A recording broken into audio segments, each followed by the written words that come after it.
여러분 안녕하셨습니까? 이수TV의 이수욱입니다. 액티브 시니어에 대한 몇 가지 사안을 방송으로 시작을 해서 진행을 하고 있습니다. 액티브 시니어가 뭘 의미하는지, 기존에 우리가 노인층이라든가 실버 세대에서 액티브 시니어로 넘어가는 과정, 이것이 어떤 걸 의미하는지에 대해서 짚어봤고 벌써 3편을 방송하는 때가 됐습니다. 이게 뭐든지 시작이 반이라고 시작을 해놓으면 이렇게 진행이 계속 시간이 잘 흐르니까 그래서 너무 좋은 느낌을 받습니다. 그래서 이제 기왕에 시작한 거 시니어에 대한 각종 그 프로그램이라든가 외국 프로그램, 그 다음에 국내 프로그램도 너무 잘 돼 있죠. 유튜브 이런 거를 통해서 제가 다시 한번 리뷰도 해보고 공부도 해보고 이렇게 준비를 하고 있습니다. 기본적으로 액티브 시니어로 가기 위해서 조성되어야 될, 만들어져야 될 그러한 것들을 봤는데, 개인적으로 보면 우선 식생활이 제가 기본이 된다 그랬지 않습니까? 아침이 중요하지 않습니까? 삼시세끼를 먹는데 아침 한 끼가 굉장히 좌우를 하거든요. 아침에 어떻게 식사를 하면 좋을까? 어떤 분의 도움으로 좋은 리소스를 받았어요. 메뉴를 받았는데 견과류를 두유나 우유에 갈아서 믹서기에 갈아서 이렇게 먹었더니 좋더라. 이 얘기를 듣고 약 한 5, 6년 됐습니다. 제가 이제 밑에 나가겠지만 이제 처음에 두유나 우유를 믹서기에 먼저 이렇게 좀 붓습니다. 이렇게 부어가지고 거기에 첨가할 것이 이제 아몬드 몇 알. 그 다음에 이제 호도 있지 않습니까? 호도. 너츠라고 그러죠. 피넛 뭐 이렇게 얘기하는데 너츠를 또 이제 이렇게 한 움큼 이렇게 줘서 넣고, 그 다음에 뭐 잣 같은 것도 넣어도 좋습니다. 견과류만 넣게 되면 조금 이렇게 퍽퍽할 수가 있어요. 바나나를 이렇게 3등분 정도 된 것을 이렇게 얼려 놓았다가 이거를 할 때 믹서기에 넣을 때 이렇게 뭘 하나 이렇게 퐁당 빠뜨립니다. 그러고서 이제 믹서기를 이렇게 돌리는 거죠. 당연히 돌리면 돌아간 다음에 그게 이제 요만한 접시형 그릇에 이제 이걸 담아서 이제 그림이 나가지만 이렇게 해서 이제 아침에 먹습니다. 그래서 그게 첫 번째고, 이게 왜 이렇게 먹느냐 하면은 특히 요거트도 같이 먹는데, 요거트도 뭐 너츠 같은 거 이렇게 넣어가지고 섞어서 이렇게 먹는데, 이렇게 먹으니까 어떤 점이 좋냐면 아침에 좀 이렇게 식사를 정식으로 했을 때 좀 더부룩하고 좀 그런 느낌 있지 않습니까? 소화가 잘 안 되는 느낌 이런 게 있는데, 믹서기로 아주 그냥 잘게 부서서 이렇게 가루가 돼서 두유에 타져 있기 때문에 아주 소화가 너무 잘 됩니다. 정체되는 게 없어요. 들어간 다음에 이제 일단 든든하죠. 든든하기 때문에 상당히 도움이 되고, 그래서 제가 좀 이제 당뇨 초기 단계로 조금 이렇게 계속 이어져 오고 관리를 하고 있는데, 관리를 잘하고 있죠. 그래서인지 아주 효과가 좋습니다. 그래서 그거를 섭취를 하고, 오이 조각이라든가, 그 다음에 이제 토마토 조각, 토마토 슬라이스 낸 거, 그 다음에 양배추도 좋습니다. 양배추 등등. 그 중에 또 이제 계란이 삶은 거, 삶은 계란이 아주 또 단백질 이렇게 흡수에는 계란 하나. 요 정도가 이제 매일 루틴하게 아침 식사의 루틴입니다. 그래서 이것은 이제 제가 다른 데 여행을 가거나 다른 데 뭐 리조트 같은 데 여행 가면은 또는 외부에 갔을 때 요거를 유지를 합니다. 식당에서 이렇게 제공되는 거 보면 요거트 정도 또는 죽 이런 거 있지 않습니까? 그래서 항상 그 정도 부드러운 걸로 아침을 식사를 합니다. 지금 얘기하고자 하는 내용의 주제는 뭐냐면 루틴입니다. 그러니까 식생활의 루틴, 운동의 루틴, 하나의 일상으로 자리 잡게 만드는 것이죠. 또는 뭐 걷기의 루틴화. 이 말씀을 오늘 드리려고 하는 이유가 바로 이런 것입니다. 그럼 이렇게 되면 이제 고혈압이라든가 또는 당뇨, 대사증후군 이런 거를 잡아줄 수 있는 좋은 식재료가 되는 것이죠. 그런데 저는 한 6년간 질린 적이 한 번도 없습니다. 그 정도로 맛도 있고 그 다음에 소화도 잘 되니까 편하기 때문에 이렇게 해서 이것을 루틴화하니까 어떤 점에서 좋으냐 하면 사람이 이렇게 활동에 도움이 됩니다. 운동에 도움이 되는 거예요. 그래서 제가 운동을 하게 되면은 뭐 매일매일 강조하지만 걷기도 걷기도는 계속 강조하잖아요. 신체 능력에 따라서 한 7,000보. 그러면 7,000보에서 10,000보, 10,000보에서 12,000보? 요 정도를 왔다 갔다 하는 정도 되면은 적당량의 유산소 운동은 된다는 거죠. 그럼 유산소 운동 확실하게 해놓으면 나머지는 벌써 몸이 가벼워지기 때문에 이렇게 근육 운동을 할 수 있어요. 근육 운동은 제가 이제 뭐 다 활용하시겠지만은 뭐 헬스클럽을 좀 다닌다거나 또는 뭐 여자분들이 필라테스를 가도 되고, 요새 동네에 근린공원이라고 해서 조그만 공원에 뭐 매달 이렇게 쭉 이렇게 당기는 게 있습니다. 양쪽으로 이렇게 당기는 거 있죠. 네. 이것도 사진 자료가 있으면 올려드리겠습니다. 쭉 뻗어서 쫙 이렇게 하는 것이 있고, 그 다음에 이제 그 고정형으로 안전하게 그 예전에는 또 막 벤치프레스 막 이렇게 하는데 요새는 쫙 이렇게 당기는 거, 그렇죠? 이렇게 된 거를 이렇게 모으는 거, 그 다음에 다리를 올렸다 내렸다 올렸다 내렸다 할 수 있고, 그 다음에 이제 거꾸로라고 해서 이렇게 사람이 이렇게 있으면 이렇게 있다가 거꾸로 이렇게 뒤집는 거죠. 그런 것도 있고, 뭐 운동기구야 뭐 지금 요새 뭐 얼마나 많습니까. 그래서 그 다음에 잡아 당기는 거, 그러면 이 전신 운동이 되죠. 여기 상체 운동, 그 다음에 윗몸 일으키기 하면은 허리 운동, 그 다음에 다리 운동. 그래서 근력 운동을 일단 기본적으로 좀 이렇게 해줍니다.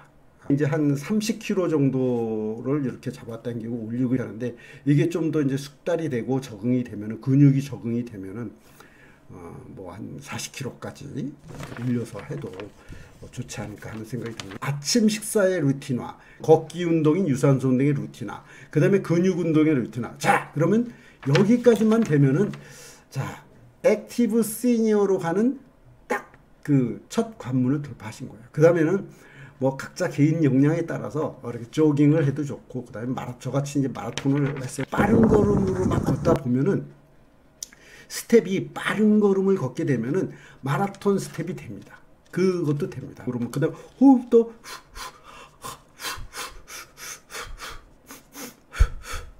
이렇게 되는 거죠. 숨을 들어 마실 때 코로 마치 뭐 수영을 할 때처럼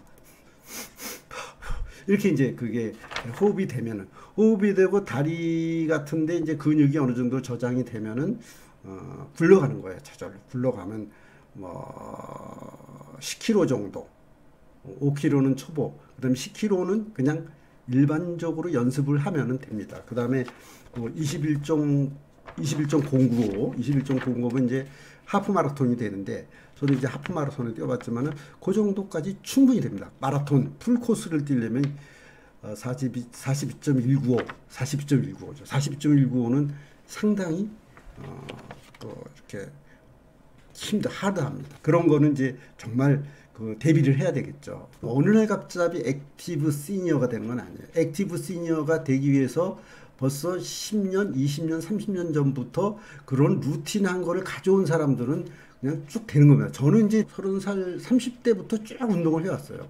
쭉 뭐 아침에 일어나서 조깅도 하고, 그 다음에 수영, 휴일 주말에는 수영도 좀 하고, 그 다음에 사이클도 타고, 그 다음에 걷기도 하고, 뛰기도 하고, 그 다음에 등산도 하고, 이래 왔기 때문에 이 신체 구조라든가 이런 것들이 더 이상 몸무게가 한 68kg에서 70kg, 71kg 이거 넘어가진 않습니다. 거기서 계속 왔다 갔다 춤을 추거든요.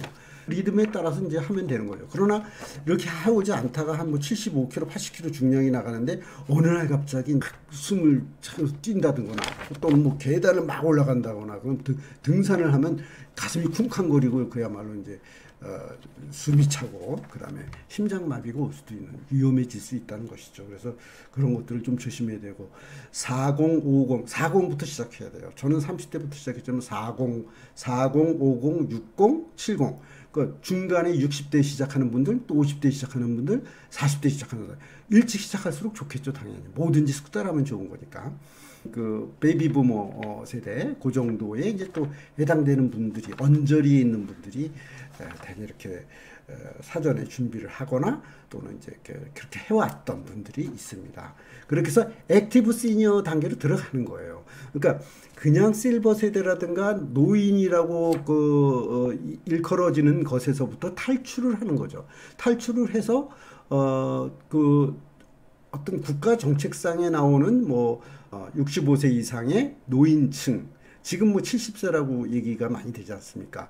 이 정도가 돼야지 그 다음에 이제 어디 가서 일자리도 얻을 수 있고 활동도 할 수 있고 이런 그게 여력이 생기는 거죠. 이게 부족해지면은 이 루틴화된 생활의 리듬이 부족해지면은 무언가를 할 수 있는 그런 어떤 그 동기부여가 안 되는 거예요. 모티베이션이 안 되는 거예요. 어디 가서 일자리 얻기도 힘들고 일이 꼭 필요한 경우 일자리 얻기도 힘들고 또는 새로운 무언가를 시도하는데 어려움이 닥치는 거죠. 그래서 그렇게 돼야 되는 걸 제가 말씀드리고 그 다음에 자 이제 신체는 이렇게 그렇다 치고 신체 이외에 이제 우리가 스트레스 스트레스 받지 않습니까? 부부가 살다가 배우자가 먼저 가신다거나 또는 이제 가족 중에 또 잃는다거나 자제분에서 잃는 경우도 많죠. 그 다음에 친구가 이렇게 돌아가실 때마다 친구가 먼저 갈 때마다 거기서 받는 이 스트레스 지수는 엄청나게 올라가죠. 그 수치로 따지면 저도 이제 하늘이라고 조그만 요크셔 강아지를 2002년부터인가 이렇게 키웠어요. 그랬는데 이 아이가 17년째 되는 해에 이제 물론 그 중간에 이제 조금씩 아프다가 결국 이제 무지개다리를 걷는다고 해서 죽었죠.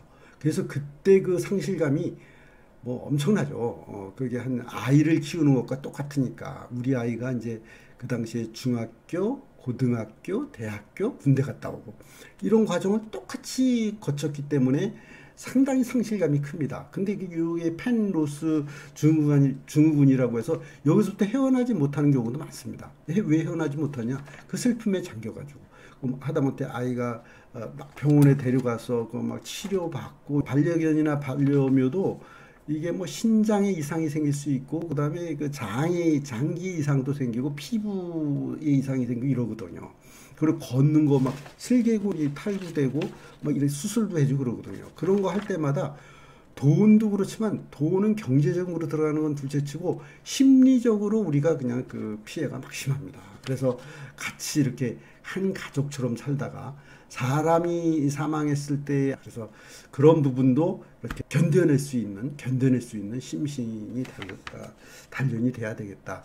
그래서 그렇게 단련이 되려면은 결국에는 회복 탄력성이 좋아야 되는데 이 회복 뭐든지 이렇게 무슨 비극이라든가 어려움이라든가 난관에 부딪혀서 새롭게 다시 일어나는 거 번아웃이라고 그러지 않습니까? 일을 너무 열심히 해서 그냥 일에 지쳐서 두 손 놓게 되는 경우 그것을 다시 원위치로 돌아오려면 어떤 상황이 전개되어야 되느냐. 기본적으로 회복 탄력성이 좋은 사람들 금방금방 돌아오는데 평소에 면역력도 약하고 정신적 그런 버팅기는 게 약하면 돌아오는데 힘들다 이거죠. 루틴화된 생활에 대해서 말씀을 드렸는데 왜 이런 일이 생기냐면 팬데믹이 우리에게 있었죠. 우리 한 3년 동안 팬데믹 생활을 하고서 엔데믹 올 때까지 그러고 나서 라이프 스타일이 우리가 흔히 얘기하는 그 뉴노멀 새로운 기준에 의해서 바뀌었던 라이프 스타일 이렇게 바뀌어 왔다 이거죠. 이제는 완전히 새로 바뀌어졌어요. 디지털화돼서 그것이 어떨 때는 우리를 공격하고 우리를 힘들게 하고 스트레스 받게 합니다. 아날로그 때는 음악 듣는 것도 그렇고 음식을 시켜 먹는 것도 그렇고 키오스크 안에도 종사원에게 얘기를 하면 탁탁 나오고 상의해 가면서 할 수 있는데 지금은 그런 것들이 이제 배제되니까 그런 생활에서의 어떤 그 전환 이거를 잘해야 되기 때문에 그런데 이런 트렌드의 변화에 이제 그 변화의 원인을 보면은 첫 번째는 신체적인 움직임의 변화가 왔다 이겁니다. 팬데믹이 오면서 우리들이 평소에 야외 생활을 많이 하는데 주로 실내 생활을 많이 했기 때문에 신체적인 움직임이 둔화되었다. 그 다음에 두 번째로 음식 및 시기적인 측면에서 음식도 그렇습니다. 이제는 시켜 먹고 또 마음대로 못하고 신선하지 않은 걸 먹게 되고 이렇게 됨에 따라서 이 먹는 것도 어려움이 많았다. 그 다음에 사회적인 인간관계는 두말할 나위도 없죠. 우리가 그 팬데믹 처음에 시작할 때 웬만한 모임 장소에 가려면은 커피숍도 못 들어가고 음식점도 못 들어가고 그다음에 칸막이 돼 있지 않았습니까? 지금 얼핏 생각하니까 엊그제 같은데 그런 생활을 오랫동안 했기 때문에 그런 그 사회적인 인간관계도 단절이 됐다는 거죠. 그래서 사람들과의 연결도 상당히 멀어졌다. 그다음에 다양한 활동과 경험이 점점 줄어들었던 거죠. 그래서 이게 참 안 좋은 결과를 가져왔었는데 이런 것들을 극복하기 위해서 지금은 이제 극복해야 되는 단계이기 때문에 노인들은 좀 더 면역력이 떨어져서 더 사회생활하기 힘들어지고 이런 단계를 벗어나기 위해서라도 액티브 시니어로서 새롭게 우리가 시작을 하는 전환하는 많이 전환할수록 좋습니다. 그렇죠? 전 인구의 약 한 20%가 노인 인구, 초고령 사회가 초고령 사회가 되는 이 시점에 액티브 시니어로서 새롭게 출발하시기 바랍니다. 여러분 이수TV 오늘도 루틴한 일상에 대해서 액티브 시니어가 되기 위해서는 식생활의 루틴, 활동의 루틴화, 운동의 루틴화, 그 다음에 사람 만나는 것도 이렇게 잘 적응하는 그런 것을 제가 말씀을 드렸습니다. 여러분 잘 부탁드리겠습니다. 또 다음 시간 기다리겠습니다. 고맙습니다.